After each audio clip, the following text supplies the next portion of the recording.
We received some big news this week in the case of the Bonhomme Richard fire. In July 2020, while the ship was undergoing maintenance in San Diego, the amphib caught fire and burned for more than 4 days. The Navy sold it to a scrapper earlier this year because the damage was so extensive that they didn't figure it was worth the cost to resurrect the ship.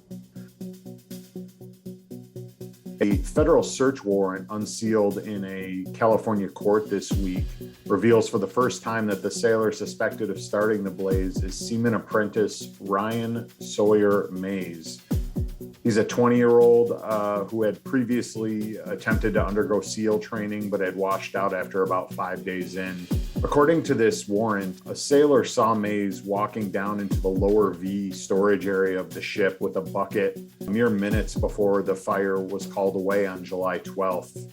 Mays told NCIS investigators that he was innocent and that he didn't start the fire and that people were setting him up. The Navy announced last week that it was charging a sailor from the Bonhomme Richard with arson and hazarding a vessel in connection to the fire aboard the ship. A defense official told us today that Mays is the sailor that the Navy is charging. According to what Navy brass told us last summer, the fire is believed to have started in the rear lower cargo hold of the ship, and then winds off the bay in San Diego there helped spread it up through shafts and passageways until it basically engulfed the entire ship. During the 4-day inferno, temperatures at times reached 1,000 degrees within the ship.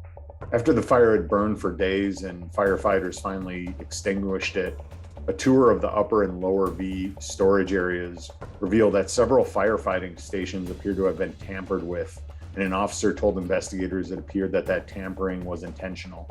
Hoses were not hooked up to firefighting stations, and that same officer told investigators that a few months before, they had found cut fire hoses at other parts of the ship. Much remains to be known about Mays' alleged culpability in the starting of the fire, how it spread, and then many, many other factors. The Navy has yet to release any of its investigations into the mishap, which is believed to be one of the worst peacetime ship losses in the Navy's history. For Navy Times, this is Jeff Zazulowicz.